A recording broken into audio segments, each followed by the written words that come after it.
the number one thing is actually having true passion. And that's the most important thing. Why would somebody want to be in the health space? Why would somebody want to help others?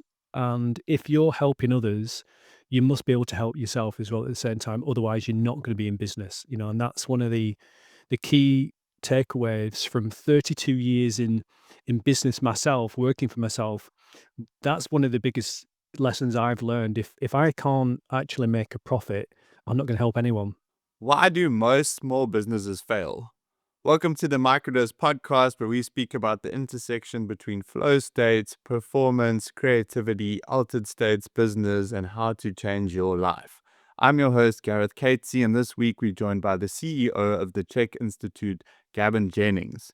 Gavin has taken Paul Chek's legacy of holistic health and trained nearly 60,000 practitioners and holistic health coaches worldwide. This is a discussion of how to create holistic business models and make a profit. There's a lot of practical advice about how to run a coaching business in here, and I hope this is a toolkit that helps you better your life and better the world. Thank you. Let's hope this conversation leads to a bit more truth, beauty, and wonder in the world. So before we go into who you are, your background, all that kind of stuff, if you've clicked on this podcast, you're probably wondering, how can I scale a profitable business, but at the same time have holistic principles and have a purpose-driven company? So if there was kind of one key tip or piece of advice you could give to scaling a business, and, as someone once said, how do you make a hell of a profit without going to how do you make a profit and a hell of a profit and still make your way to heaven? So what would your piece of advice be to anyone trying to build something like that? Well, before we came on, one of the great things that you did, Gary, was kind of go through some of the main points of what you'd like to get across, and I think we're going to hit that in today's podcast. I think there's so many things that we can share with people aspiring to be in the health and wellness space, and I think we're going to go through it. I think the number one thing is actually having true passion. And that's the most important thing. Why would somebody want to be in the health space? Why would somebody want to help others? And if you're helping others, you must be able to help yourself as well at the same time. Otherwise, you're not going to be in business. And that's one of the key takeaways from 32 years in business myself, working for myself. That's one of the biggest lessons I've learned. If I can't actually make a profit, I'm not going to help anyone. So I'd like to kind of go into that in a lot more depth with this podcast. Amazing, thanks. Yeah, because it's kind of perceived that, I don't know, there's an evil to building material wealth or something profitable or something that runs. It's kind of got a stigma attached, and I'm sure we'll uncover that in the time to come. But just to back it up, maybe we can zoom out. Who is Gavin Jennings? I know you are the CEO of the C.H.E.K Institute. Maybe you can just guide us to what is the C.H.E.K Institute, who founded it, what are some of its core principles, and then what you've helped build, essentially. Yeah. Okay, well, the C.H.E.K Institute was formed in 1997 by Paul Chek and his wife, Penny Crozier, as well. But what Paul did was Paul's history is really marvelous, and it's fantastic the way Paul's actually integrated his life's work into what the C.H.E.K Institute actually is. But the C.H.E.K Institute was formed then, and initially Paul was looking mostly at the physical components of health. And later he brought the kind of nutrition and lifestyle factors in only a few years later. And then he brought in the spiritual component of that as well. But Paul Chek was the founder of the C.H.E.K Institute.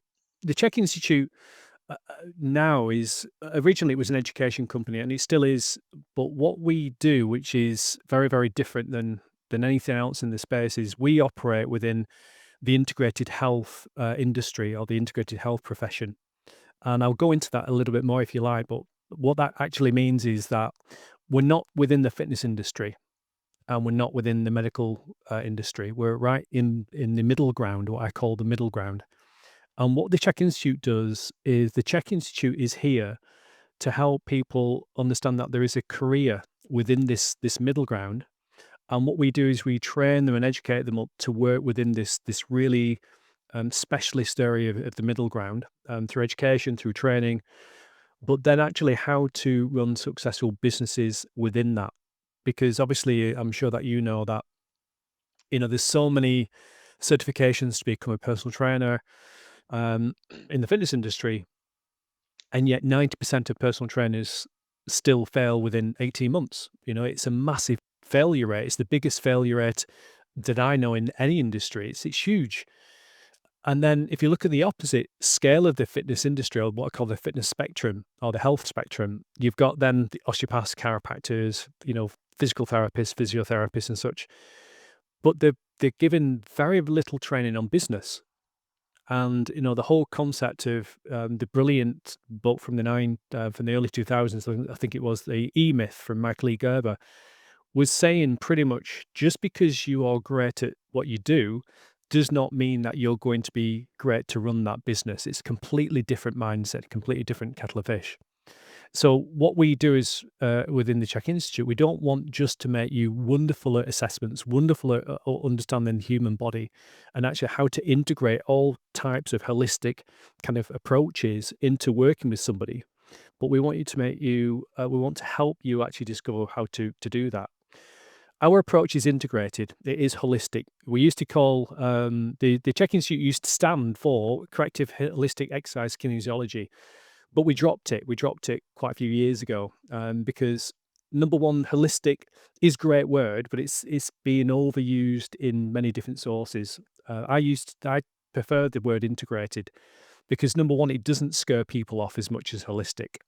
And I think when we're looking at building trust and rapport with clientele, we've got to meet them where they currently are.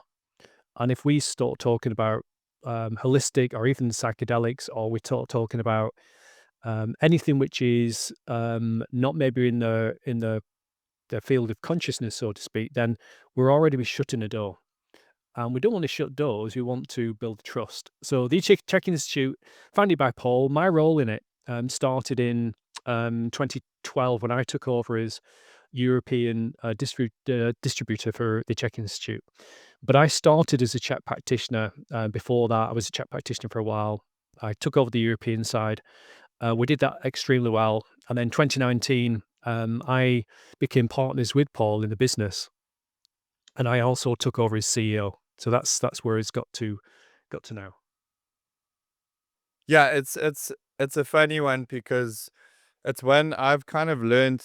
It's funny how you grow and you do shadow work and stuff, but I had like a repulsion towards material stuff when I was younger, and when I kind of started working in the film industry and stuff, I always worked towards like a comfort zone of how much I was making.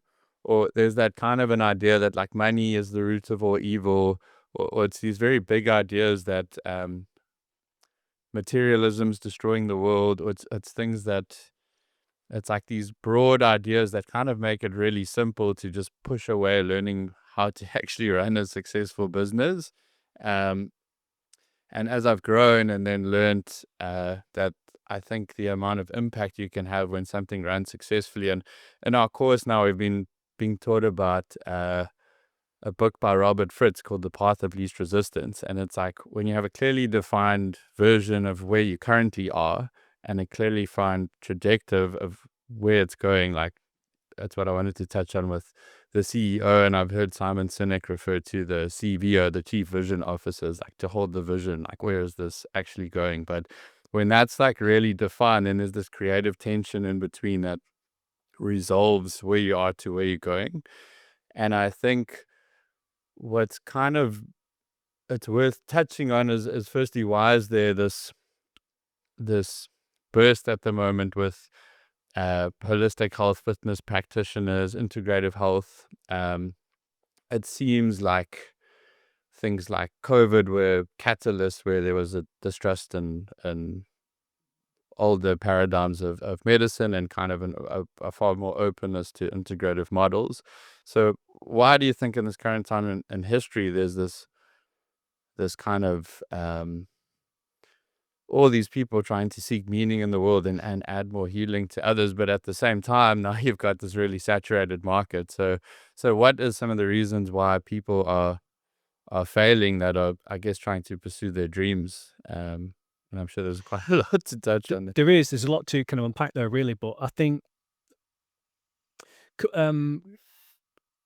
COVID aside, I mean, what I think the world realized with COVID was that there was, whether I'm not kind of going into the whole COVID thing, um, but there was mistrust built, and there was lies, and things were really false. And I think what people have realized is there was that element of, is this real?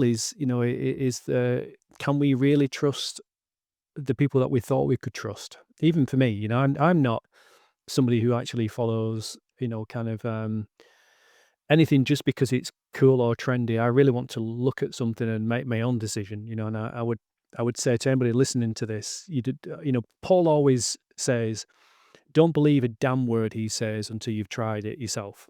Just because Paul says it doesn't mean it's true. You've got to try. You've got to listen to your soul and actually say, is this true? Does it work for me?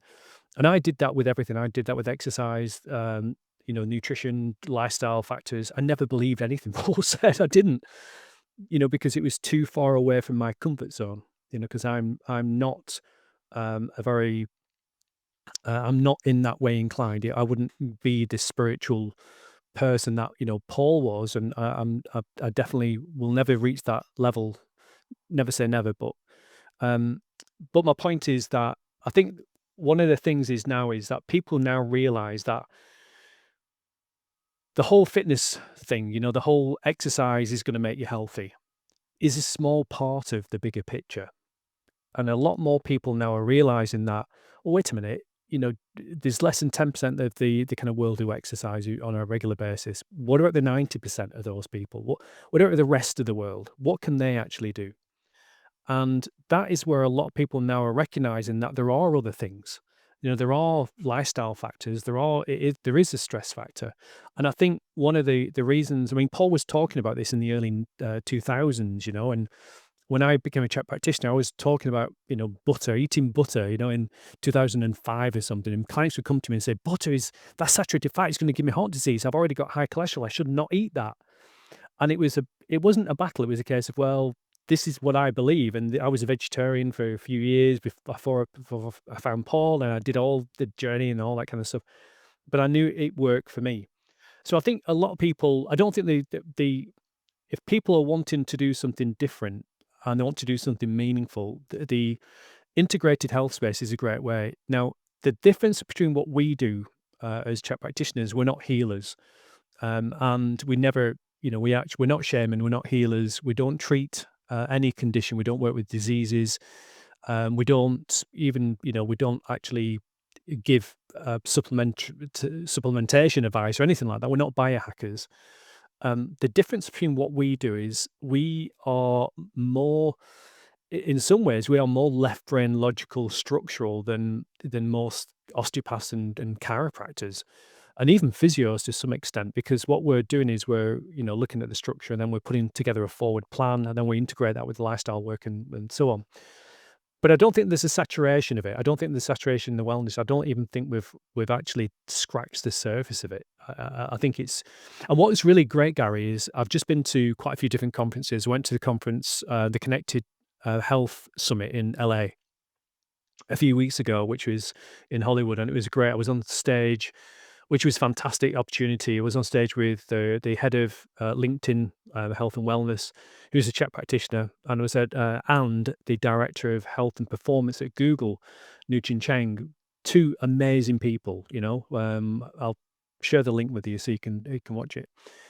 And then speaking to people there, and then coming back and connecting with other people in the industry. And then last week I was at another conference in the UK, and it's now evident. It's evident that people realize that the fitness industry, especially the fitness industry, it's a broken model.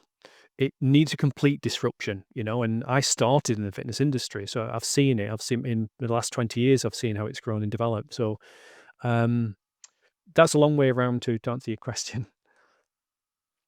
No, I mean, it's it's fascinating because, I mean, with the overprescription of even just sorry, medicine for, like, depression, anxiety, and stuff, the charts go up with the amount of people being prescribed, but so does the charts with the number of people with the symptoms. So it's already like a flawed piece of logic because you'd think it would do that. Um, so yeah, what I wanted to touch on, because I've heard, I think I think it's Patrick Beater Davis, but he speaks about these three kind of basic motivators, and the first one's like survival, safety, like just to basically get the bare minimum. Then you move to stage two, which is like financial freedom, and I think a lot of people aim their whole kind of life, at least from the outside, where it's like build all these residual incomes, and then they finally get the freedom, and after 2 years of cocktails and some yacht cruises and stuff, and you're like, shit, well, this isn't it either. And then you kind of move to this purpose driven work, and like, I mean, it's my belief, but I think the sooner you can move to a place from being driven from a deeper purpose to like affect a positive change in the world, to add a bit more healing, connection, wonder, like that's the place to move from. um and then, yeah, at the same time, when you move from that place, I think there's such a kind of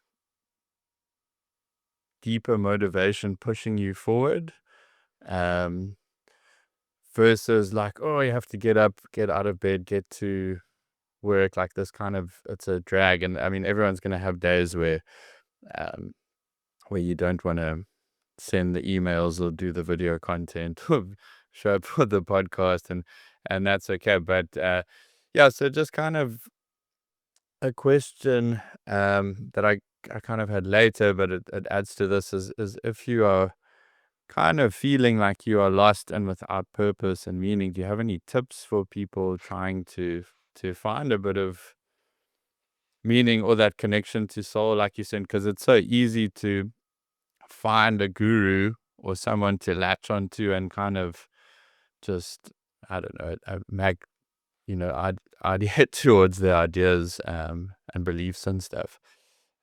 So I don't know. Yeah, there is. I think what a lot of people think is that they've got to go searching, for who they are, because that's, ultimately we want to find out who we are.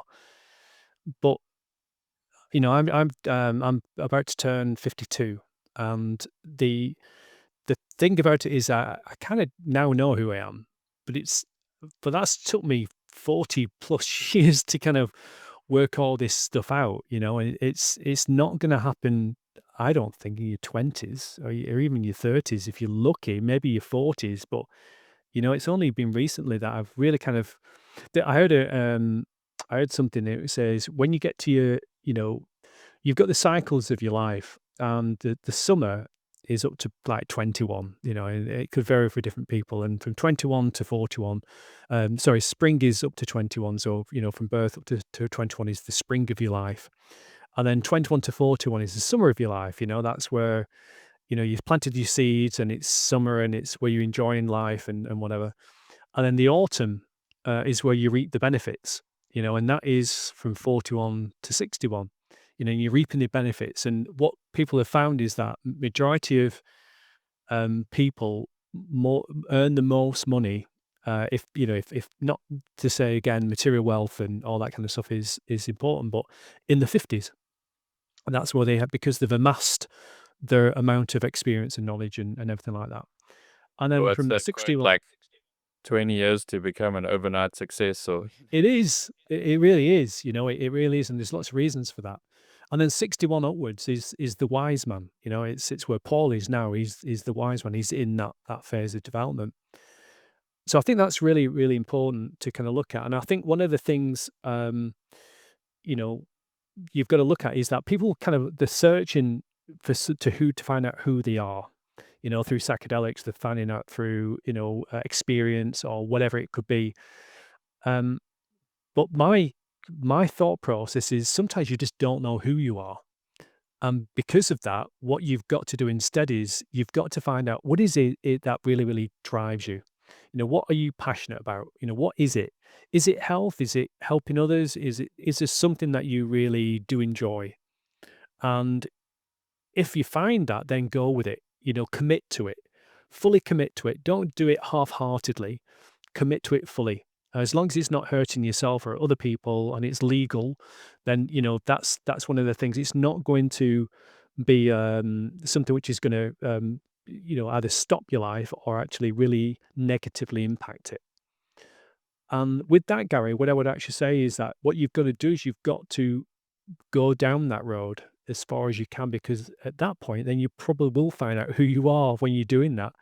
And who knows, it might just be a case of that you find out that this isn't what you want to do. But that's cool as well because, I think it was Thomas Edison who, on his 9,999th, wrong kind of experiment with the light bulb, which burst into flames and, caused massive damage. And his assistant said to him, how can you continue with this? This is really devastating. You failed so many times. And, it was him who said, well, actually, no, I've not failed. I've just found out what doesn't work 9,999 times until he found the right one. So I think you just got to go with it. You've got to listen to your heart, listen to, what you feel inspired to do and go with it. Yeah, and I think that's something from my experience of working, studying the holistic lifestyle coaching stuff with the C.H.E.K Institute is a lot of that is uh, being still enough so that you can listen to the whisper, because that little calling into this mysterious path that's unique for you, and to figure out what that journey is for you, is a little whisper coming from your heart or your soul.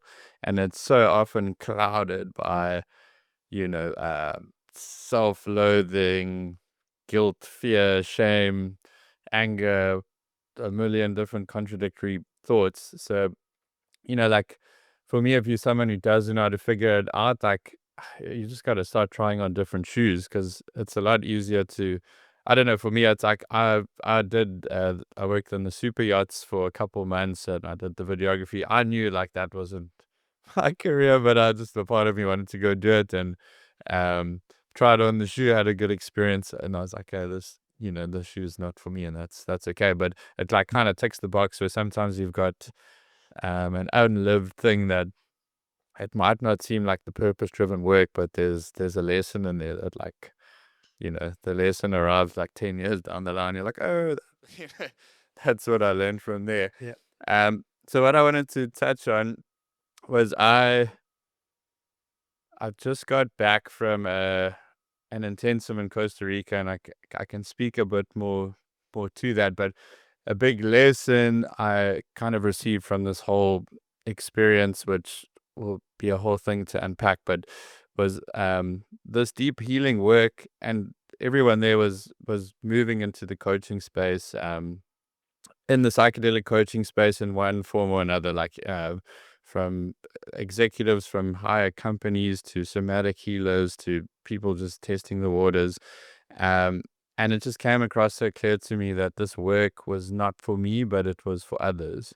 And the work that I had to do within myself was a journey. And I think you touched on this previously, that it doesn't come in your 20s, but we're so impatient, and we want things now and as quick as possible. But Mm. just to have a bit of faith as that unfolds. But um, I think the reason, and I'd love to chat about the numbers of how many coaches and C.H.E.K practitioners have run through the C.H.E.K Institute, because I think when there's something like Paul has built, where it's all these practices that start to strip away these things that, like, you don't really realize how your food's affecting your thoughts or your sleeps, or those extra coffees, or the alcohol, all these things. Now it's like I can, like, I can have a glass or two of wine at an event, and I can feel my heart close, and this connection to something higher is just dwindled a bit. And it's like, I'm like, oh, I can like subtly feel like it's closed me down.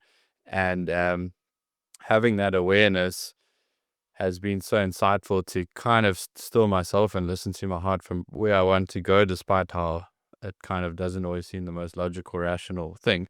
So yeah, I just wanted to chat about how many people have worked through the C.H.E.K Institute and what's been the driving thing that's gotten these kind of numbers.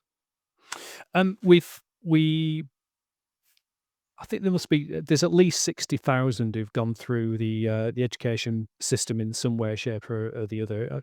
I personally think it's probably a lot more than that because they might not have gone through the whole system, but they've gone through some of the system.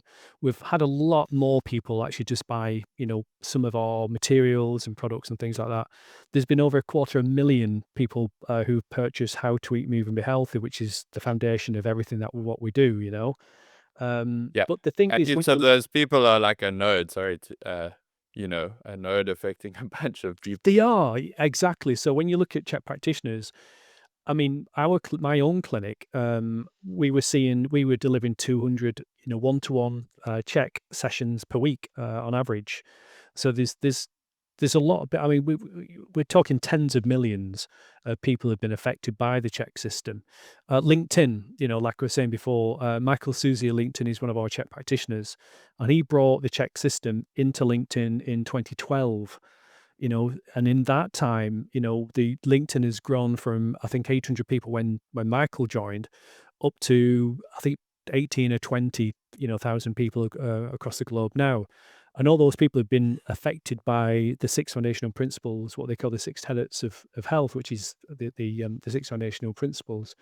So Can it's you just maybe just say those quick for those who haven't heard? yeah. So the six foundational principles are thoughts, breathing, hydration, movement, sleep, and the one that I'm actually missing right now: thoughts, breathing, hydration, sleep, and nutrition. Movement. Sorry, Okay. no, it's nutrition. So, Okay. but what we have is we have the six foundational principles there, and when you look at it, it might just be what really was great when Michael and I were on stage is what he was saying is what they've done at LinkedIn is they've just because somebody might be interested in exercise doesn't mean that they might be interested in looking at hydration or breathing patterns. But somebody might realize that there's something wrong with the sleep. So that is where they enter a better wellness kind of program. Or they might actually think, well, you know what, my breathing pattern is not good. I always feel quite anxious. I feel like I can't breathe well, and that might be their way into a better health, for themselves or wellness. So the good thing about the six foundational principles, the way that Paul's designed it, Paul's a genius. He designed this amazing system. Is that it can actually reach to those. There could be 1,000 different foundations, but these six are the most important. For anyone, I don't care who you're, chronic dysfunction, rehabilitation, or you're, top level elite athlete. Those are the six that must get right. So I think with that kind of concept, I think that's where most people should actually start the foundation of any work. And what was the foundations for you coming into holistic health? Like, what was there a journey or something you had overcome, or what was the draw and spark that led you down this holistic health path? Well, And it's we, kind of well, a bit more of a longer story, really. But I was a martial artist, and an athlete in my teen years, all the way from 10 doing martial arts, different martial arts, and then I did judo for quite a long time. Got pretty injured doing different things like that. I did other martial arts as well. I got to my 20s and I was sorry, mate, I was 18 and I was just entering the building apprenticeship because I never did well at school. School was never something I could actually focus on. I definitely had some kind of learning challenges that I'm sure you would you'd categorize that nowadays and whatever. But I left school at 16, went into the building industry, and then I had lower back pain from being 18 onwards. And later on, I found why I actually had that. But when I was in my 20s, I changed careers. I then became a retail wholesale, a self-employed person, working on outdoor markets all across the UK, and it was a very physical job. It was a great, again, it was a kind of great way to learn about business, because if I didn't make money that day, I didn't get paid, I didn't pay my rent, and so on. But really, when I was 30, I became a personal trainer, and I did personal training for 2 years, and I was eating what I thought I should eat. I had low fat this and low fat that, and training the way the personal training certifications taught me to train. And I was just in pain. I was just in pain. I was feeling terrible. I was depressed. Even though I was super busy, I had 65 one-to-one sessions a week. I was really, really busy. But when I found Paul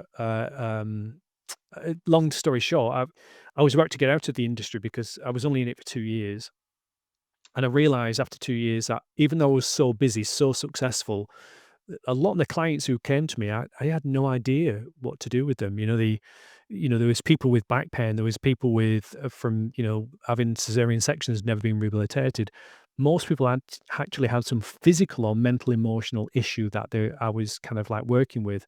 So my personal training qualifications, even the advanced stuff I'd actually done, it just wasn't working. And at the time, I was working within a Premiership football club in the UK, within the Bolton Wanderers when they were in the Premiership, and I was working within the physio department, doing a kind of what we call advanced, rehabilitation, which was just kind of like personal training, advanced personal training, so to speak. I was also working within a local private hospital physio department, because what I realized was I needed to understand why I couldn't work with these people, why I couldn't actually help a lot of the people coming to me because they had musculoskeletal issues. And this is before I found Paul and put at the C.H.E.K Institute. But when I finally found Paul and I started down the lifestyle coaching route, like HLC level one, that changed everything. I changed my diet. I started feeling better. My gut problems started getting better. So then I invested more. I went on to IMS level one, which used to be called exercise coach. And that was 5 days intense learning. But in that, what I realized was why I was in so much pain, from the assessment, just from that, the basic assessments in there. So from there, it really kind of it taught me that the kind of traditional ways, all the physio work, all the physios I'd seen, all the osteopaths and everything like that, they hadn't been asking the right questions, and they hadn't gone deep enough into my history or assessed me properly to actually fully understand what I needed to do. And from that, Gary, I was sold. I was not only sold personally because I realized this is what it's done for me. Within 3 months, I was out of pain for the first time, since I've been 18. It was ridiculous. Um, but also I could see the potential in the business for it as well, because I've always had a good business, mind. And at that point, I've been in business for 12 years. So I realized the potential of it as well, and I thought, "This is great." I can not only help people, but I can actually grow a business doing it as well, and it was just a win-win. So did you then move? What's the kind of next steps? Do you meet Paul, and what are you bringing the table to the business? Did you take it from like something that was it already global at that point, or how did you help scale this? Well, And what was the, I guess, the motivator behind scaling? Like to the get thing for me out. was, I'd started with the classes and the courses, and I'd already, like I said, already built a successful personal training business up. But when I started looking at the check system, I thought, well, there's no way I can actually utilize this the way I've done personal training. So I actually had to create my own, and there was no at that time. What Paul's vision was create the system, and then let people work it out. Pretty much. Let them work out what they're going to do, how they're going to deliver, and so on. Um, and at that time, practitioners were doing well, but business wise, they weren't doing that well. But what I did, I already had my business, head on. So I could actually start to systemize approach for delivery of the check system, which could actually be scaled through, through different team members. So when I started looking at this, I changed everything round. I actually had a clinic, but I realized that as CHEK practitioners, we don't diagnose. We don't work with acute injuries.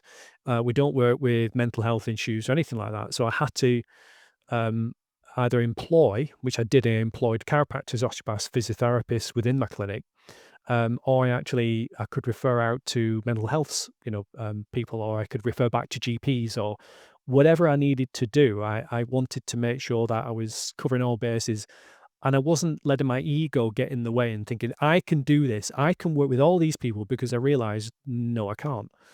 Even now, if somebody came to see me, there's no way I'm going to work with any acute injury, even after 20 years, even if I think I know what it is, it's not my job. You can get in trouble doing that.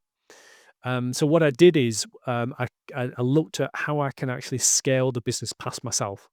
Because the thing with scaling a business is what we've got to realize is that if we really kind of dig into it, 90 about 95%, 96% of all businesses, we're talking every single business in the world, are small businesses.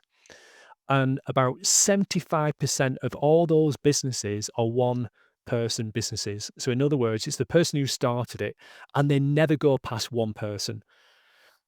And that's one of the biggest truths that I think people need to understand. Now, if they never go past one person, usually those businesses never achieve a revenue, or in other words, they never actually make more than $100,000 or the equivalent in any currency across the world. So it looks like 75% of all businesses in the world will never actually reach 100,000 in an annual revenue. We're not talking profit, as you know, we're talking And revenue. the main reason is because they never move past the individual. They don't. There's a lot of reasons for it, but the biggest, because I've done a lot of research into this, and one of the reasons why they don't do that is they never move past that 100,000 mark because they can never, it's almost like an unattainable summit that they've got to. I always say it's a summit. Up to 100,000 is your first summit that you've got to get from 0 to 100,000 is very, very important. But there's only 25% of all businesses in the world who actually ever get up to that 100,000 mark. Now, if you actually went to Everest Base Camp, if you went to Everest Base Camp, 65% of the people at Everest Base Camp will actually reach Everest. That's what, the actual statistics show. But only 25% of people entering that summit will ever reach the 100,000 mark. Now, there's a lot of different reasons for that. One of the biggest reasons is if you go to base camp, you're not going to do it alone. You're going to do it as a group and you're going to be guided all the way along. You're going to do training to get there. You're going to be led up in the right conditions. And hopefully you can have a professional team to guide you to get up to that point. But in business, we don't have that. We don't have anything like that. We're just saying, well, you need to figure it out. It's a bizarre concept. So with what I Kind wanted of to do, I want to okay. sorry, I I just just wanted wanted to kind of like scale it up there. and I wonder if it has a thing to do with it seems more possible than ever to run your own one-man band online company. That it kind of seems like this is where I would like to chat about, like, at least my ideas of a holistic business model, because a lot of companies have these scalable ideas, and I've seen this play out in the film industry or like any other industry really. They'll bring on constantly like fresh out of varsity people, pay them absolute peanuts, overwork them to the point where they completely burn out and collapse, and then rotate next. So there's like this problematic burnout stress culture tied into success and tied into scaling. And I wondered if in holistic business models, are there holistic values applied to your staff, and you actually need this much off time a year, and time for your family, and time to rest, and time to exercise, and rather like have this flow state of specific work hours when you do work your best, as opposed to trying to train it. So it's for me, like, one of the problems at the moment is there's such an individualistic culture amongst people that everyone's trying to build the experience to then start their own thing. And maybe that's like kind of part of the, not the problem, but it's really like, what advice do you have to starting to build a team with a shared vision and communicate that vision to your team? How do you build a holistic vision for your company and embody those values?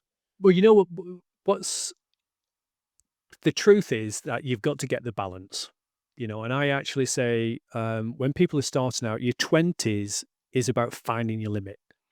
Because if somebody's in their 20s now, you've got to find what your limit is. If And one of the biggest reasons why people don't succeed in the health industry, especially in personal training, in holistic health, as CHEK practitioners, whatever it might be, is because they have the misconception that what they want to do is they want to find a work-life balance.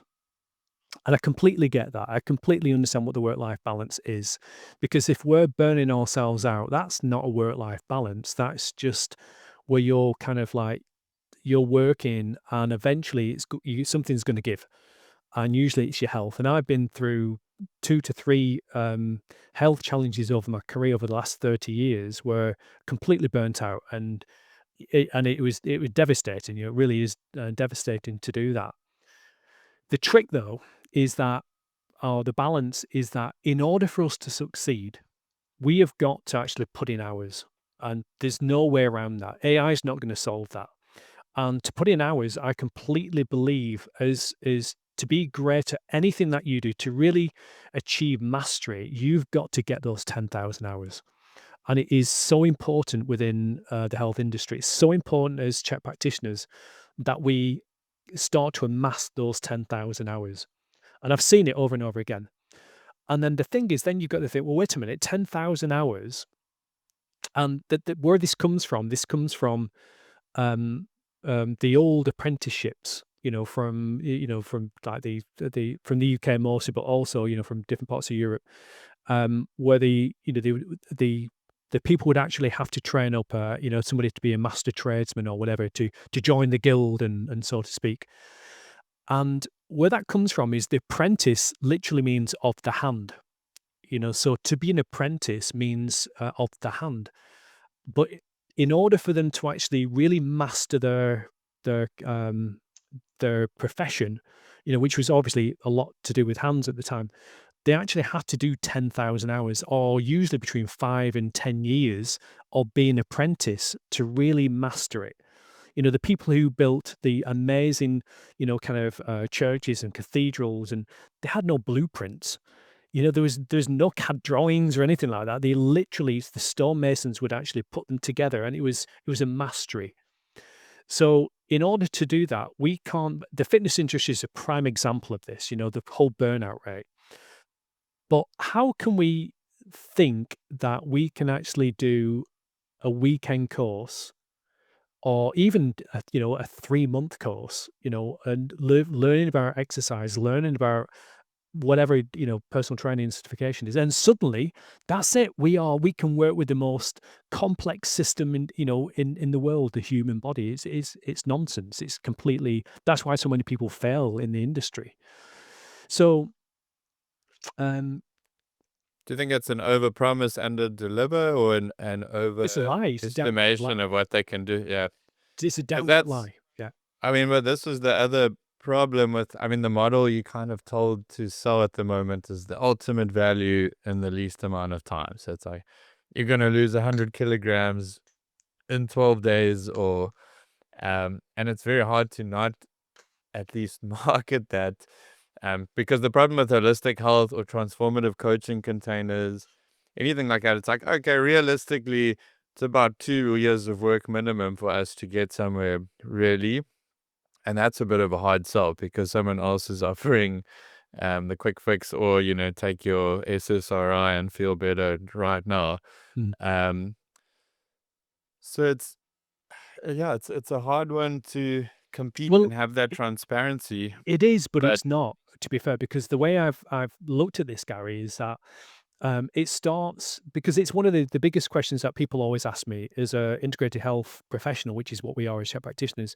How do we do that? How can we actually convince people to do that? But it all starts with your messaging. It all starts straight away with the marketing, the messaging that you're putting out on social media, you kind of marketing aspects that you're talking about as well.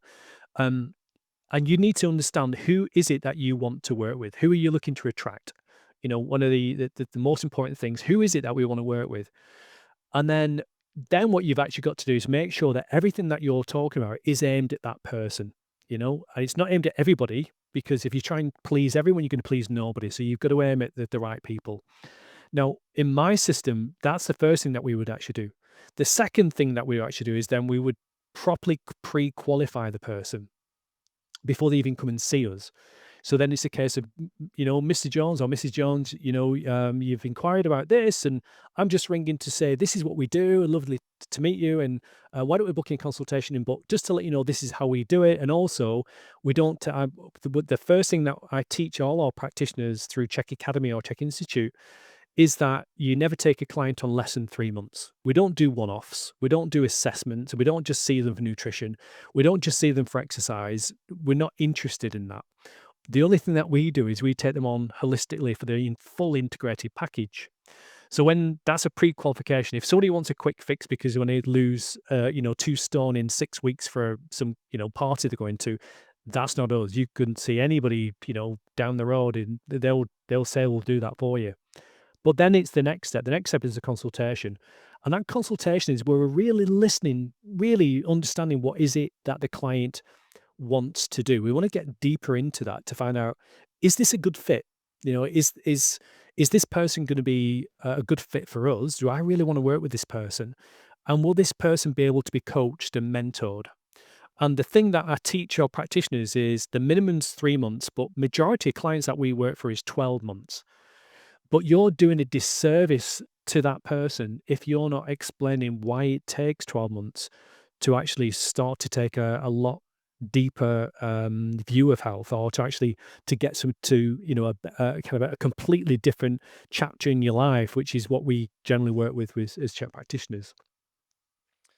Yeah, and it's a very non-linear approach at times. And what's been interesting for me in my uh, brief time coaching is, like you were saying, is getting that 10,000 hours to build that confidence. And I'm walking that path and embodying a lot of the principles and the things I learn, where it's not the point where there's confidence to work with people in these containers, but it's also kind of interesting with the screening people and consulting whether we are right fit. Because I mean, one thing that is a constant practice for me is that, dear soul, show me what a yes feels like and show me what a no feels like.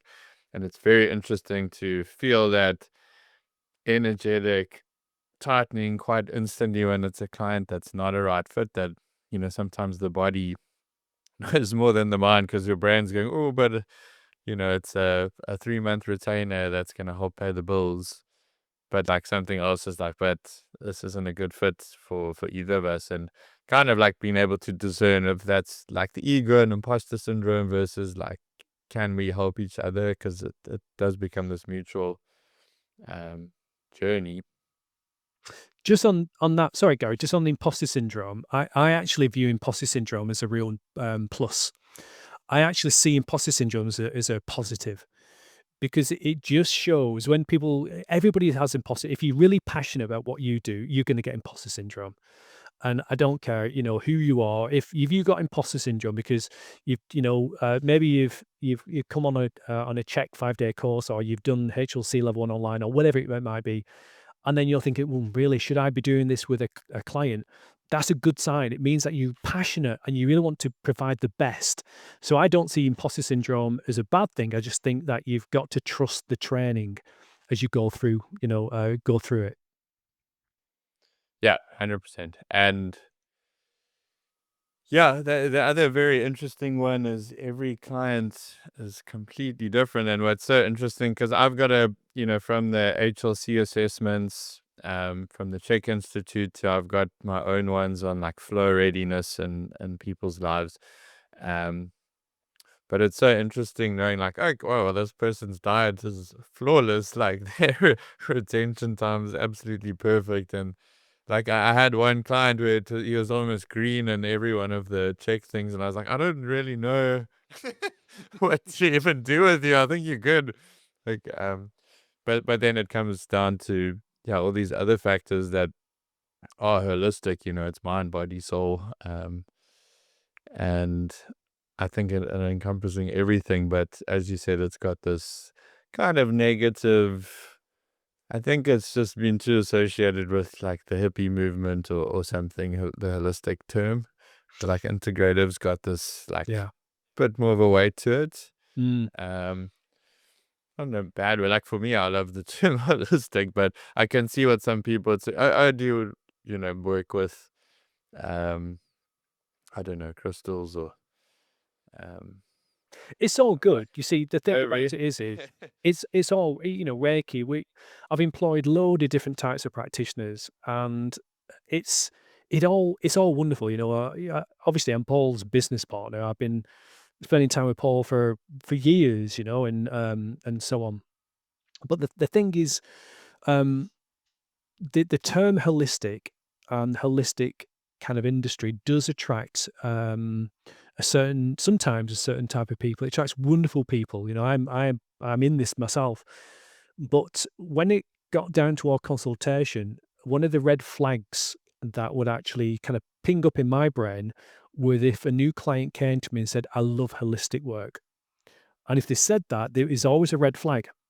And it was a red flag because I knew what they were really saying, and unfortunately, it took me a few years to work this out. A lot of the time, not always, but a lot of the time, what they were saying was, "I wanted this for that, which isn't medical pharmaceutical. I want you to actually do something for me to take away the responsibility for me in a holistic manner." And that is exactly the same as the other route. It's just that it's not as toxic. But the mindset of that person is still the same. They still want somebody to wave their holistic wand and actually suddenly take away all responsibility. So, and again, with people coming into this industry, that's not our job. Our job is to assess, is to coach, and to mentor people.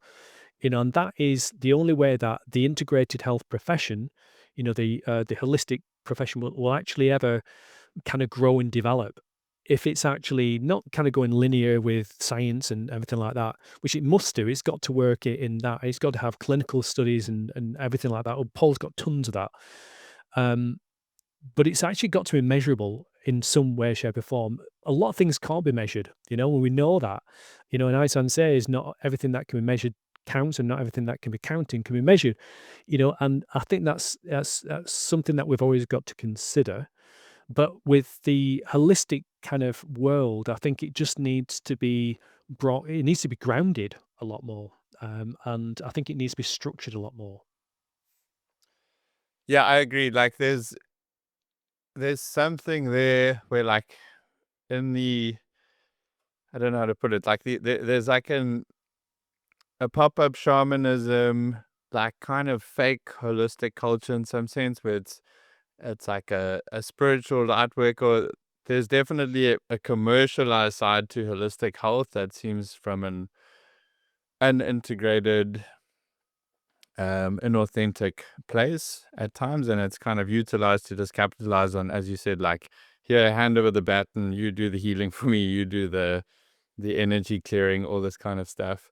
And I've heard Jamie Wheel refer to this where, like, in the search of the Holy Grail being like healing, truth, embodiment of the soul, like sometimes in the search for the Holy Grail, you end up getting caught in the hallways of Hotel California. And I really like that analogy because it's a similar one in the pursuit of psychedelic healing. Someone can just do ceremony, ceremony, ceremony, and never integrate or do the work. Or every time something's bad or they things haven't gone their way, then it's the wrong guru they've been following, or they didn't manifest properly, or like all the stuff where it's not like integrating the shadow, and it maybe comes into play with like why some holistic people aren't good at business is because it's kind of a denied part around themselves. I've heard Jason Pickard and Paul, I think, referred to this. I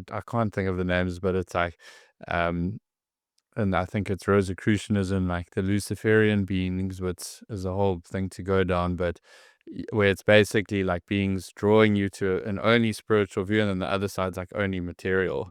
Mm. And I think what it seems like you've done quite successfully is bring these two worlds together.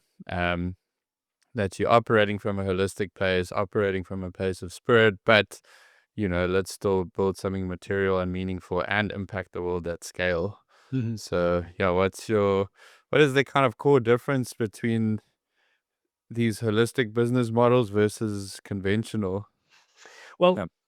this comes down to the middle ground concept, really, because the way I look at this is you've got the conventional. I mean, when we're talking of conventional, the way I look at this is you've got the medical industry and you've got the fitness industry, and the fitness industry and the medical industry are both offering a kind of a a fix it all kind of approach. So the medical industry, obviously in the health, they're saying, well, it's a this for that approach a lot of the time. You could actually say, well, osteopaths, chiropractors, they are holistic, and they are definitely. I still work with, I still refer to chiropractors and osteopaths and physiotherapists.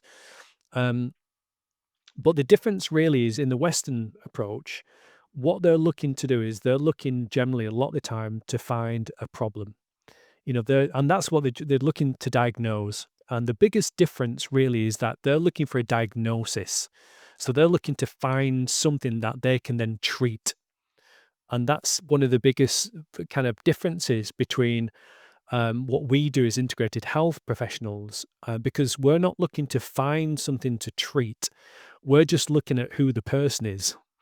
And then what we want to work out is who is this person and what is their foundation of health. So that is actually going to boost their kind of natural healing ability, if you want to call that, or their natural health through natural sources. But in order to do that, we can't just look at where the pain is. We can't just say, well, you've got a shoulder issue there, and it's been there for many, many years. And that shoulder, we just need to do lots of rotator cuff work. Because I've seen this in our physio, clinics that I've owned. People would come, for an issue, and then they would keep coming back, and it would be a recurring thing that they would actually do. They would never do the work. The physio would say, "Look, Mr. Jones, you need to go away, and I need to give you these exercises to do. I need you to do these stretches." And when they used to come by, they never did them. It would never happen. And I saw that in many different physio practices. In the chiropractic and osteopathic world, a lot of the time they would treat them, they would manipulate, whatever it could be, doing a great job. But then if that it wasn't acute injury, if that was a chronic dysfunction because cause of many different reasons, maybe it was a postural issue because in childhood they had a trauma which actually made them do an inverted breath, and they started to invertly breathe and not do a proper full diaphragmatic breath from a child. And then eventually that led into some other issues and led to another mechanical issue and so on. By just treating one thing, it's not going to look at the holistic kind of manner of it, because once you've got one issue, whether it be acute or chronic, it never stays one issue. It's always a multiple of different things. It can't not be, because your body always wants to compensate. And as soon as it compensates, that is where it gets quite complicated. So the Western approach doesn't work. It works extremely well to keep us not dead. That's what I would actually say. It saves lives. The Western approach saves lives. In accident and emergency, intensive recovery, it saves lives. It really does. They do an absolutely amazing, wonderful job, and I'm so glad they are here. But when it comes down to kind of chronic dysfunction, when the system is kind of then been overloaded by something others, then there's not a great deal that they can actually do you know? So what they will then do is they will then go to pharmaceutical intervention, which leads to more and more problems down the line. Now, the holistic approach says, well, no, let's actually go back to it. Let's find out why this happened in the first place. Let's look at all these different angles of health, because because it's all been affected. If you've got a shoulder issue, then it's no longer a shoulder issue. It's a neck injury issue. It could even be a liver issue because it's all connected. And if you've got a shoulder issue, what's actually happened on the sling system of your body mechanically, that's now affected your left hip. If it's a right shoulder, it's affecting your left hip, which has affected your gait. If it's affected your gait, it's more than likely affected other areas of your body as well. So Sounds like you're describing my body. there's so many different things. This is what I do for a living, and when you look at that, then it's it's just common sense. Really, for somebody like me, for most people who've done this for years and years, it's then common sense. It's like, yeah, of course. Why wouldn't we? Why do people still do this? Why do people still try and do one fixes? It's kind of Look, strange to us. I think it's such a fair question in an assessment because such an important one is like, do you want to play an active role in your healing, and it's going to take time and effort and will, and or do you want to passively sit back? And a lot of people would choose passively sit back, especially like the older and more comfortable you get, and like that's okay. But what's not given is that opportunity at the doctor's office. Hey, there is another route. Um, it's going to take longer and more work, and you can play a pass and have complete active role in this, or like, here's the blue pill and take it, go back to the couch. Mm. So, um, But that comes it's not down to necessarily. it comes down to the actual one love. It comes down to what is the dream, and it also comes down to effectively selling what the vision is. Because people always go for the path of least resistance. They always will. They're always, if there's a shorter path to get to the same result, everybody goes for it. We all want to, because it's human nature. We don't want to have to take a long time to get to the same result. But the problem is that what we've got to do is we've got to educate people to say, well, wait a minute, you have the best clients I worked with, and the ones I focused on with was two groups. Generally, I work with not anymore, but that when I was working with clients for, I took over as CEO, and that was chronic chronic kind of pain. So mostly back pain, spinal issues, whatever. It was a chronic dysfunction. The people who'd been to all the doctors, they suffered for years. They were crying. They were in so much emotion and pain because they've had surgery, they'd had spinal fusions, whatever. Nothing would work, and they were at the end of their tether. Those were wonderful clients to work with. And then the other people were the elite level athletes and sports people and military, the people at the top of their game. And they were the best people to work with because they had conviction, because they had the emotional drive that they wanted to succeed. And you didn't need, all I needed to do was actually give them, assess them properly, do my job, spend 3 to 4 hours doing a physical assessment, which is what we do as practitioners. We look at everything. Then we mix that in with the lifestyle work. We say, well, now we know what we need to do. And now we can coach and mentor that person over a period of 12 months to get them to that point. But they're ready to listen then because they've done all this stuff. They've been on the meds, they've had surgery and it's not worked, and a lot of the time we are the last resort. But, more times than I can actually ever remember, people always say, I wish I'd found you 10 years ago, but Right, right. it's a lesson. It is, yeah, but that's a beauty. That's a absolutely number one thing about my job, being a practitioner for so long, is that I could help people see a different part of the life. And our job is only to assess and guide them. They've actually got to be the person to have the win. You understand? Because they need to have that win in the life. It's not down to, if I say, do you know what, I'm going to act like God, and I'm going to take that pain away from you. And I actually banned my physios, my osteopaths, my chiropractors ever saying that let's get you fixed, because it is such a negative thing to kind of express to somebody. I'm going to take this away for you because I'm Yeah, I'm acting like God. you're inherently broken as well. Yeah, yeah, exactly. You're not broken. So that is one of the key the differences between the what I do and what the Western world do. And also kind of categorizing us with holistic healers as well is something different because we're not. And I think no matter who's listening to this or watching this, then you need to take some responsibility for yourself to do your job. But it's the client's responsibility or the patient's responsibility, if you're a medical professional, to actually go there and actually to listen to what you're saying and trust you. Yeah. Um, there's another one I'd like to touch on there because we've kind of defined quite successfully like what holistic health would be versus Western health. Yeah. And so there's a quote, I wish I can't think who said it, but it's we've got Paleolithic emotions, medieval institutions and godlike technology. And so there's another quote from Brett Weinstein that says, we are perfectly designed for a world we no longer live in. And so what I wanted to kind of chat about is, for a long time, we've had a kind of scale at the cost of everything business model, let's say the corporatization of the world at this point. And how can we look at what that business model kind of looks like, and versus what a more holistic model of business might look like, where the businesses are created from a sense of one love, balancing the two forces, a place from, creating from the soul and not for the sole purpose of profit, um, but for, like, in the aim of adding a little more truth, beauty, and healing and connection in the world. But just to kind of look at, yeah, like the same sort of discussion, but instead of it being around health, around running a business, I guess. That there's more than one way to do it. There is, and Deepak Chopra, I think, said it well. And I completely agree.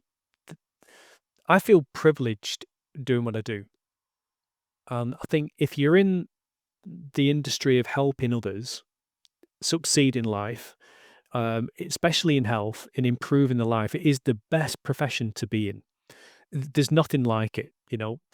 And like we're saying, some of the people that I work with, the best thing about that was when when they would come to you and they would say, you know what, for the first time in X amount of weeks, months, years, I was completely out of pain this weekend.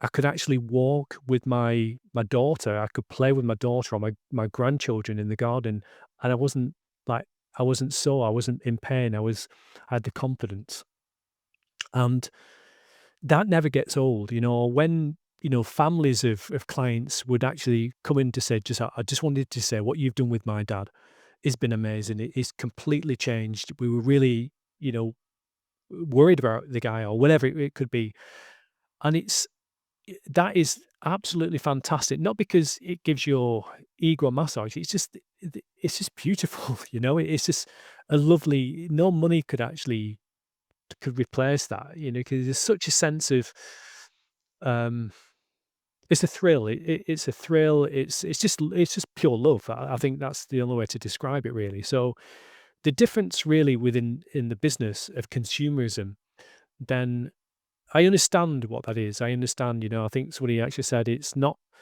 about having a Porsche or a Ferrari or whatever is fine. If you want to drive a Ferrari or Porsche, great, as long as the Ferrari is not driving you, which is a completely different concept with it.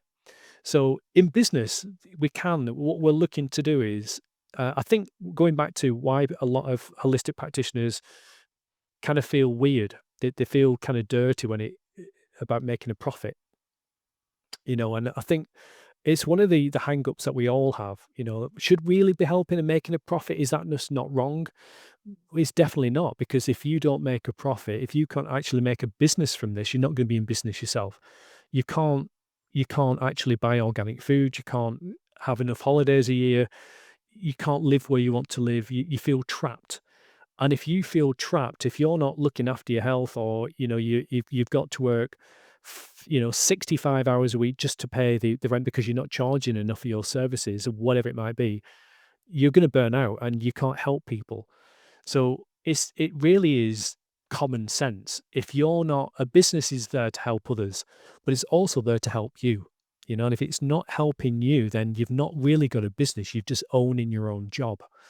And owning your own job means that you're working for the worst person in the world. Who's you? Who's the person who's going to wake you up in 2 o'clock in the morning and say, you're a failure. What you're doing is useless. You're a fake. You should quit now and go and get a job behind a till or whatever it might be. And that's not what it's about. So we've got to get rid of that mindset, because it doesn't help anyone. And so let's say you starting a business now at zero. You've just started. It doesn't have to particularly be holistic coaching, but let's say a coaching business. What is the kind of 5 steps or the 5 non-negotiables you would say to take someone from, hey, I've just been qualified, to I feel like I successfully am running a consistent container. Like you were saying, that path of least resistance. So many of us have these underlying business structures that oscillate, and money comes in and it goes out, and there's clients, and the client says, like, how can we build these internal structures that essentially like branch out to success, and add Well, a difference? the 5 things, this is kind of something I put a bit of well, I've put a lot of thought into over the last, like, few years, really, and it's what I teach within our business structure as well, but the 5 structures is you've got to have true passion in anything that you do, regardless if you're a coach, if you're a carpenter, whatever you go into, if you're going to be going down the hero's journey of actually owning your own business and actually going it alone, or if you want to be a successful part, even if you're not interested in being a self-employed person or going it alone, if you want to be a capable person within any team, you've got to have that drive. You've got to have that passion, because eventually this shit is going to hit the fan. And it's going to be tough. You're going to be stuck on that summit to 100,000, and it's going to get windy. And then you can't get there, so you're going to scale back, and you're going to think, "Oh, okay, I'm halfway up this mountain." But if you're halfway up a mountain, it's unpredictable. You don't know when the next storm's going to come in. There's so many people passing you. You're thinking, "Oh, they're all going better than me. They're going faster than me." There's so many charlatans on that summit as well, saying, "I know the best route. I can get you there super quick. Just follow me." But they tend to be on that same route as you for some strange reason. So the number one thing is having that true passion. And you've got to have that, because you've got to wake up thinking, this is what I want.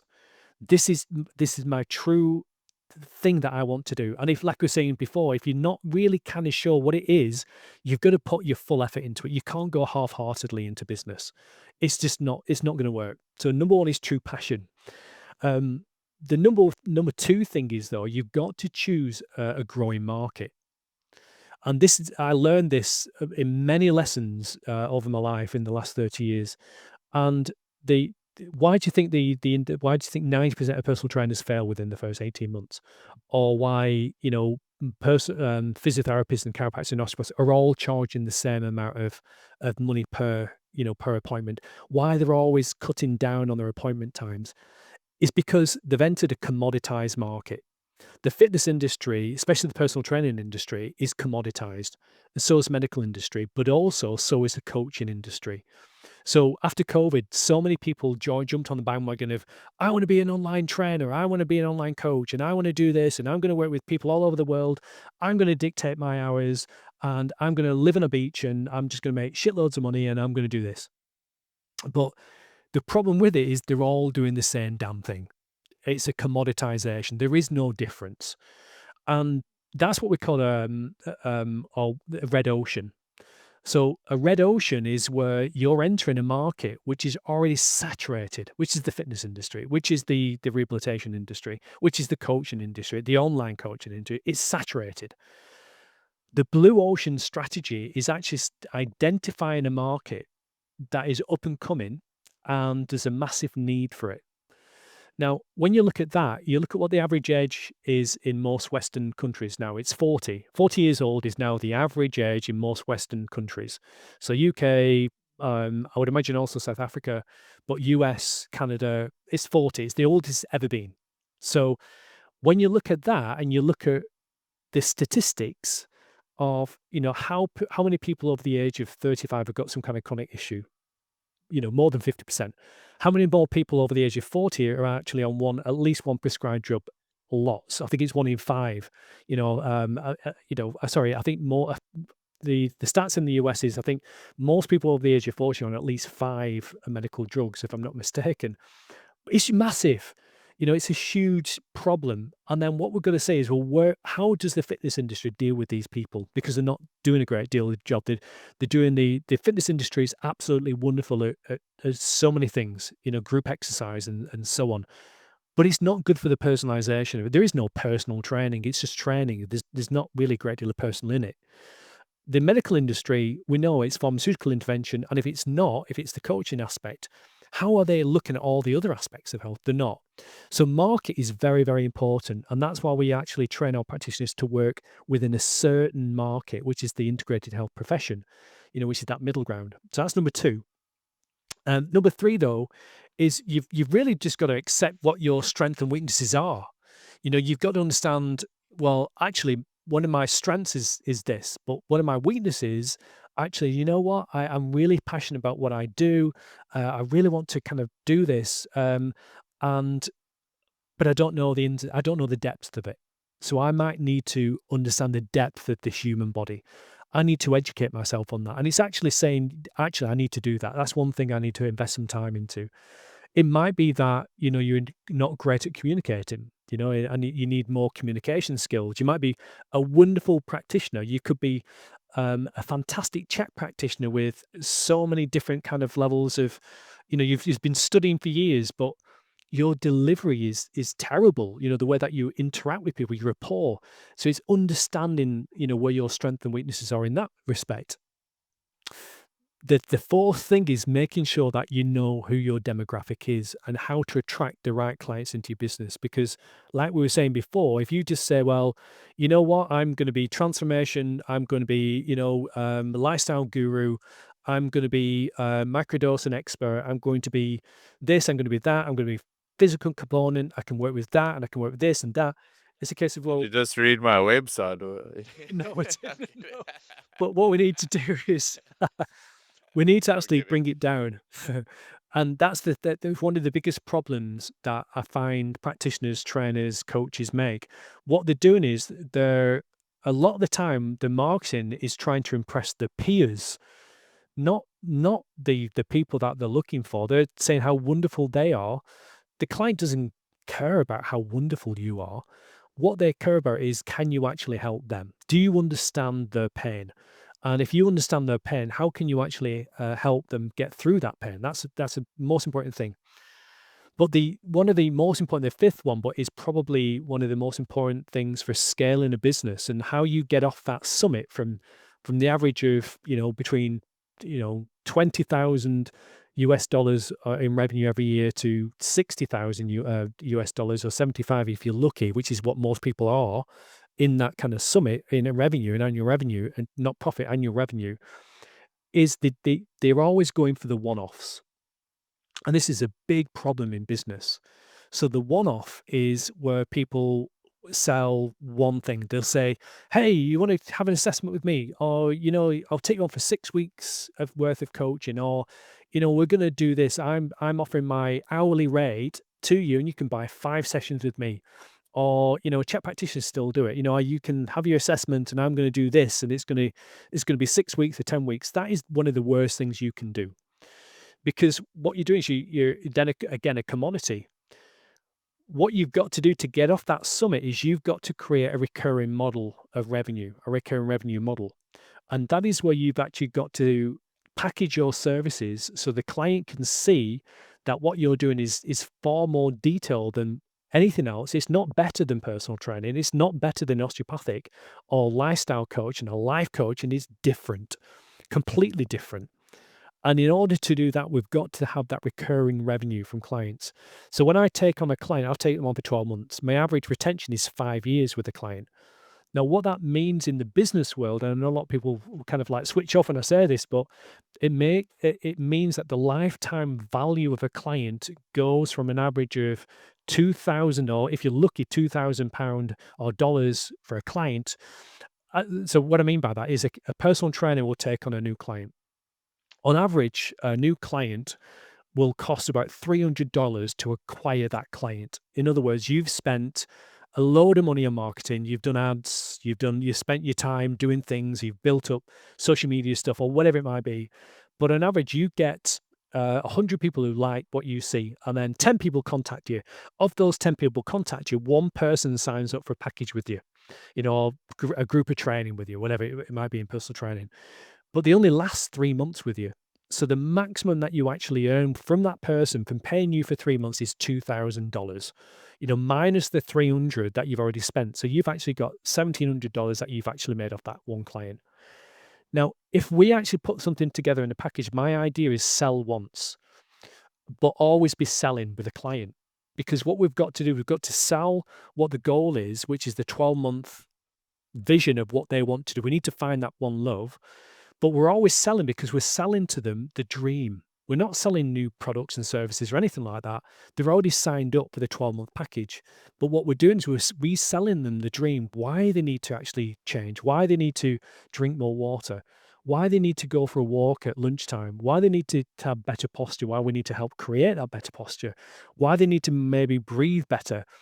Those are all the things that we're selling back to them, because unless it actually resonates with them, they're never going to get that change.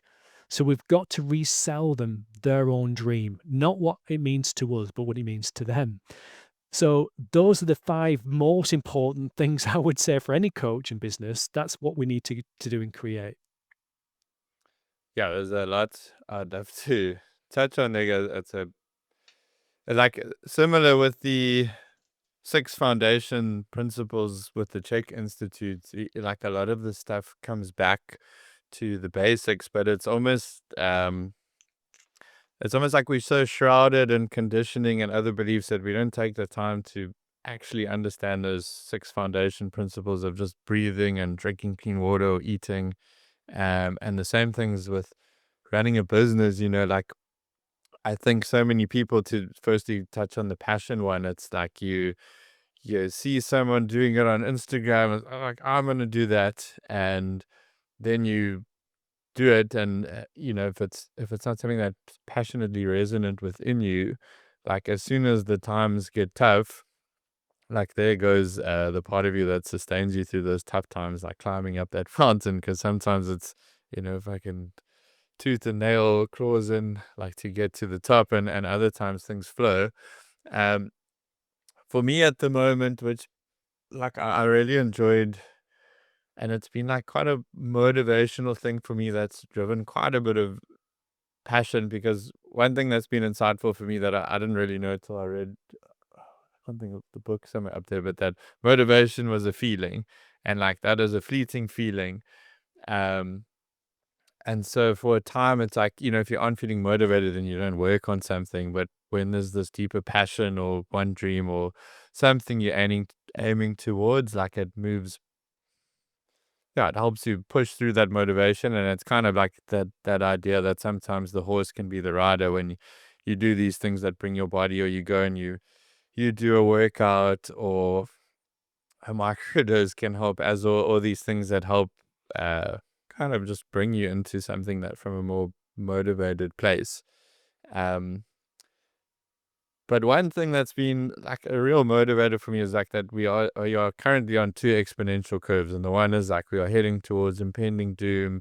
Like take your pick, it's climate or the soil or the food or World War III or aliens or um something, and the idea of this pending apocalypse that we, a couple of seconds or a second or closer than ever to doomsday, is absolutely terrifying, and so hard to hold the conscious thought of, that it pushes most of us into this hedonist reaction where it's like, well, fuck it, YOLO, let's like do as much as we can, accumulate as much, and just ride it out till the end. Or the other one is like, we're on the Titanic, we're heading towards this iceberg. Can we just steer just enough that we might scrape the iceberg and get through? But knowing where we're going and then still being all in. And for me, the motivator has been like, geez, everything seems to be pointing towards this multi-systemic collapse on every level. And I think people need more than ever to be in tune with their hearts and souls and bodies to navigate this uncertainty. Like there's so much going on. That was back to that Paleolithic emotions, medieval institutions, and godlike technology. Like our nervous systems don't know what the fuck is going on right now, because we constantly on in fight or flight. So for me,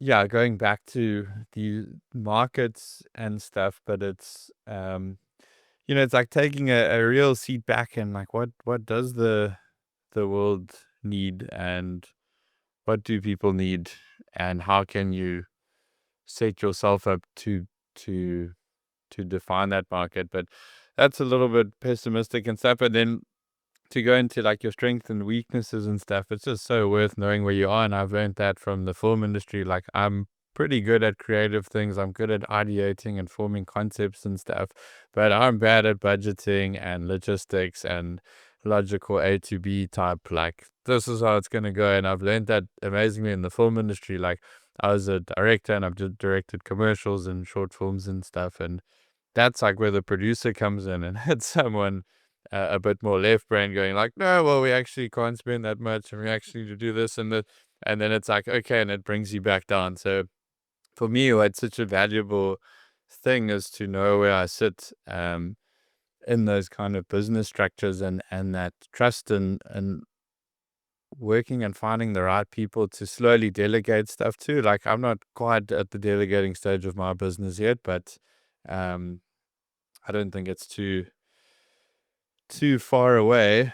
And then, yeah, interesting one on the demographic for 40-year-olds, and kind of really knowing who you're speaking to, because it's so easy just to try to be like, any takers, like, if, um, but it doesn't work in today's age. It's just too saturated that it has to be niche down. And um, but it also helps you like niche your container, and it's been an interesting journey for me to kind of like, I remember we had a call it must have been a couple of years ago, and I was looking at the HLC2 stuff. But for me, I'm currently not very drawn to work with the IMS stuff. Like, I 100% see the value, um, but my skills seem more in the kind of flow, maybe the mythopoetic, and how can like I bring holistic principles to that and work with um like, I'd ideally like to work with people and companies and stuff to kind of install a bit of holistic habits, and be like, why are we making this product or these movies or this um vision for things. um I don't really have a question off the top of that. um but yeah, just to pull and building clients, I can just refer here. But what are some of the key principles that you guys have to building long-lasting relationships with client and building real, authentic connections, I guess? Um, Number one, it's it's doing what everybody else isn't doing, which is listening.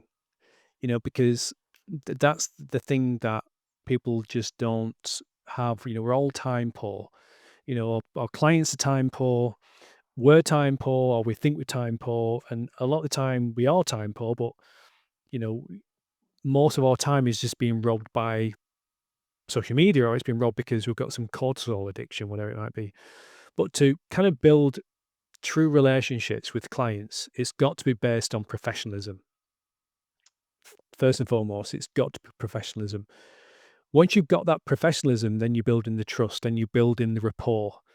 And once you can build the professionalism and build in the rapport with the client, then it's making sure that what you're doing is you're keeping the integrity of the business and your delivery on an ongoing basis. You know, um, what I've found is that one of the most stressful things about being for personal trainers or for any coach really is not having a plan for what they're going to be doing with the client. It's a case of turning up and thinking, right, okay, well, what am I going to do today to earn my money? How am I going to be of value to this person today when I really don't know what I'm going to be doing this person? That's extremely stressful. Personal trainers burn out because a lot of the time that they don't have a plan. As an example, the client turns up and they think, well, what am I going to do with this person today? Well, you know what? I saw this really cool Instagram thing this morning. I'll do that with them. That's a good idea. And there's no structure, there's no plan, there's no science behind it. And ultimately, it can work short term, but eventually the client's going to burn out, the client's going to get injured, or you're going to get burnt out or injured. So to build integrity, you've got to be coming from a place of trust. And with that, what that actually means is that you've got to be assessing the client properly. You've got to be listening to what the client really needs, But also, which is very, very difficult sometimes, is you've got to be listening what the client's not saying. And that can be very, very challenging to listen to what the client isn't telling you, and actually trying to kind of work what else that the not saying to you as well. Um, but really, it's integrity to constantly deliver a fantastic service to that person. And it's sometimes as simple as making sure you do what you say when you say that you're going to do it. And I heard the definition of an adult is saying what they mean and meaning what they say. And if you never overpromise, underpromise, overdeliver into a certain, marketers will say, no, that's wrong. You should always, tell them exactly that and try and deliver it. But the thing with it is that we can't over promise something if we're not 100% invested into it. So whatever you're doing with a client, you need to make sure that, number one, it's scalable. You can repeat that on a regular basis over and over again with that client, with every other client. And like I say, it's actually reaching out to them and being, honest and being trustworthy and being professional. Turning up on time, that is one of the biggest reasons why a lot of coaches, fail, because they don't turn up on time. They say, Mrs. Jones, we've got an appointment at 9 a.m. Mrs. Jones there for 5 to 9, and the practitioner turns up 5 past 9. That's just that's not professional. It's rude. It's simple things like that. It's Well, it's like every time you go to the doctor's office, you always wait for 15 minutes. And I couldn't they have just made the appointment 15 minutes later? Like every time yeah. it would work. No, I'm just kidding. But sorry, But I know what you yeah, yeah, mean. Yeah. So, yeah. but it's those are just simple things and professionalism, and it's building that trust. It's making sure that you have got basic things like sales assets. If you're about to work with somebody, you've got a sales asset to show them. In other words, you've got a price list, you've got a little mini brochure, you've got a good website that you can refer to and say, it's all on there. Here's my price list. It's not a random price just because you're a CEO of some company. I'm going to charge you double to what this person's going to get because I think they don't want to afford it, but I still want to work with people. So it's making sure that you're consistent no matter who you're seeing, and you have no bias on that as well. Yeah, because some people, I don't know, in some coaching things, it's like you only get sold the price like kind of further down the sales funnel line. Mm. Um, and it's kind of tricky with 3, 6, 12-month coaching containers. It's kind of a question of do you have the transparency up front, or is that part of your consultation screening process, and then you like send the official price? Yeah, no, it is. I don't know what's the right It, route. well, I think personally, the thing is, you always look at the lowest denominator. In other words, whatever your lowest initial offering is in marketing, it always works. So, if my lowest initial offering to work with me on a weekly basis, one of my packages is $100, I'll actually say my packages start from $100 a week. And that's the truth because it does. It starts from $100 a week, and that works. Now, that already automatically says to people, well, if they can't afford $100, I don't need to apply because it's $100. As we go along with the actual the sales conversation, and we actually learn about what it is that this person wants to do, is we have got then a sales conversation is a way to understand what the client is wanting, and then to actually say, is that something I can actually deliver to this person, yes or no? And if I can't because they're saying, well, they've got this, they've got that, they want to do this, and it's not in my time period, it's not in my skill set, then we need to actually say, you know what, I'm sorry, I just can't help you with that. But if we actually know that we can actually help them, then it's a case of we've got to stay grounded, and we've got to say, well, this is how I do it. This is how I would approach this your goal. I would do this. This is how I do it. I layer it up, and in order to do that, then I would give them three choices, never more than three choices. And the three choices is very, very important because most people don't want more than three choices. It's a whole marketing thing. One's not enough. You got one option, well, not sure. Two, two option, not enough. 4 or 5, too many choices. Three is the choice. That's the thing that we should do. And that comes to with your packages, what you're selling to them, but it also comes to if you're trying to coach a client through any significant change, it should never be more than 3. It should only be 3 changes at any one time. Sometimes it's 1, but it really shouldn't be more than 3. So those things are super important, when you're kind of working with clients. Yeah, and yeah, it is a tough one to work out, because it's also one of those problems of if you undercharge, then people will always have that rate in the back of their mind as that's what it's worth, and then it's this fine line to build the confidence to charge something that's successful with your time, because it's something. Well, sorry, that's like financially rewarding for your time, because it's also one I've learned is like the coaching goes quite beyond just the hour or 90-minute container with that person. There's a lot of um, preparation and thought given after that, where it's not, I don't know, maybe that's a 10,000 hour thing, and maybe after working for so many people and developing that skill, then it's almost like a second nature. I'm sure with Paul, he doesn't need to. He probably just instinctively and intuitively knows what to do with the client in those situations, although there's always a formula to fall back onto. Well, what we do is when we're putting a package together, we work out all the aspects of working with that client. So, like I say, if you're a check practice level 1, which is our base kind of level, you're going to still do an hour and a half physical assessment, and then you're going to do HLC lifestyle questionnaires as well. So, in a package like that, what we would say is, well, you're charging in a package, you would charge for an hour and a half physical assessment, then more than likely an hour to design the program. Then you need to look at what the results were from the HLC questionnaires and holistic lifestyle questionnaires, and then you need to look at that and put together a plan for that, which is probably another hour. And then what you're going to do is you're going to see them on a regular basis, either 1 session a week, 2 sessions, 3 sessions a week. So we're charging for that. We also make sure in our package we've got a reassessment booked in, and we've got reevaluations, and we've got lifestyle coaching separately to any kind of gym-based sessions. And what you've got to do is you've got to work all that out, because that is your time. And so that's got to be put in your package. But what's also very, very important is that you stick to your time as well. So one of the things that I used to do when I was initially seeing clients with lifestyle coaching was going for 2.5 hours for an hour session. And it was because I was so passionate. I really wanted to give them as much value as possible. But the client just used to walk out thinking, That was great, but what on earth was it?"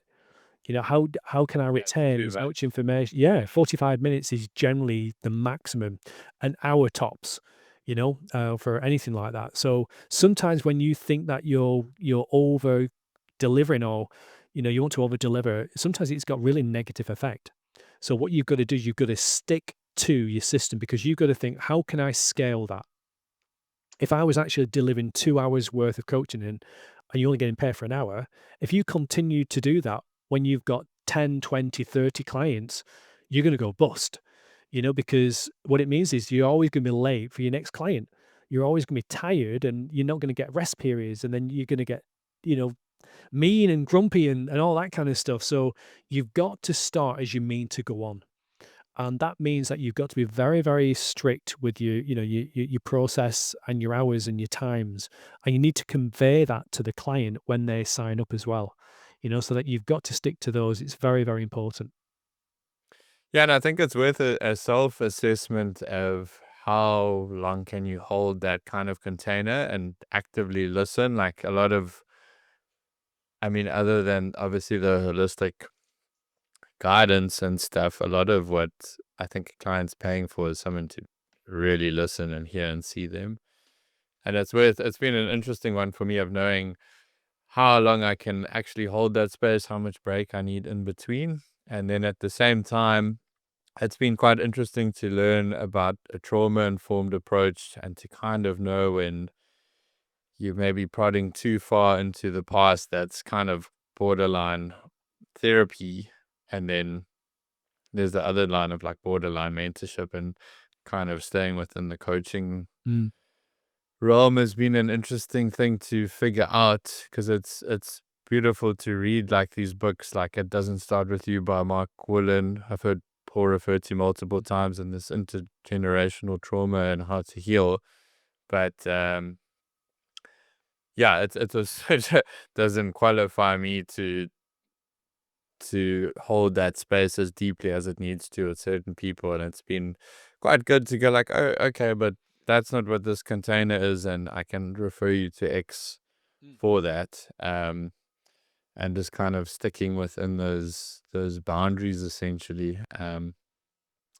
So yeah, just then probably a close to final question, but when we spoke a while ago, you guys were developing some kind of Czech clinic that was maybe going globally. Is that still a thing? Where do you see um, the C.H.E.K Institute going? I mean, I've been following Paul Chek for a good 8 years, and it's been really cool to see this kind of quite recent exponential curve up where there's like a lot of big podcasts he's being featured on, and there just seems to be a rising interest, at least from an outside perspective. I can see the numbers are growing on YouTube and social media, so it's exciting that there is this growth and interest to take agency over people's, like, I guess, essentially their health and their life, you know?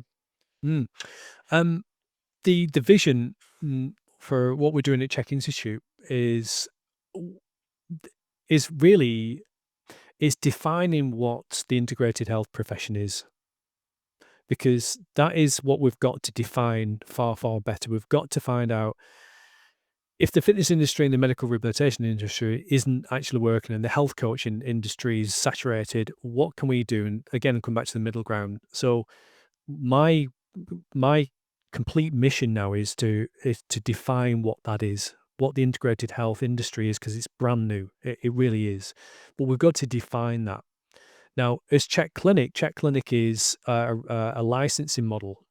So what C.H.E.K Clinic actually does is it allows our C.H.E.K trained professionals, ones who've completed 3 years of study, to then actually go on and operate their own clinic.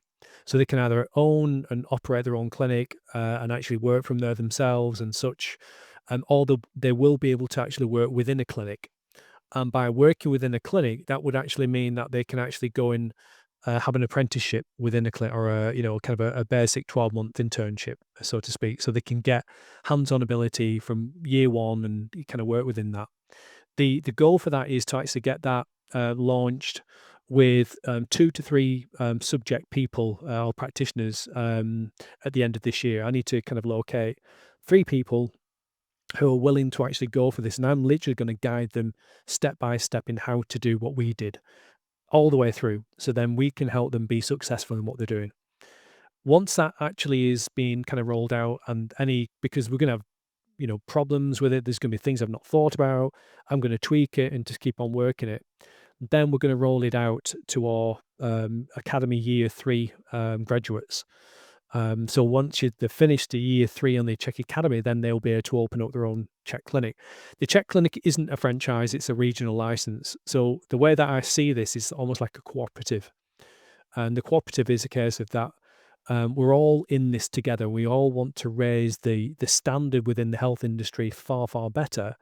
But by being together, it means that we have a lot better voice, and we can actually also kind of grow the we can actually help each other in different regions of the world, if that makes sense. So that is the vision of C.H.E.K Clinic. The C.H.E.K Clinic, well, I think, will be the biggest thing that we've ever done.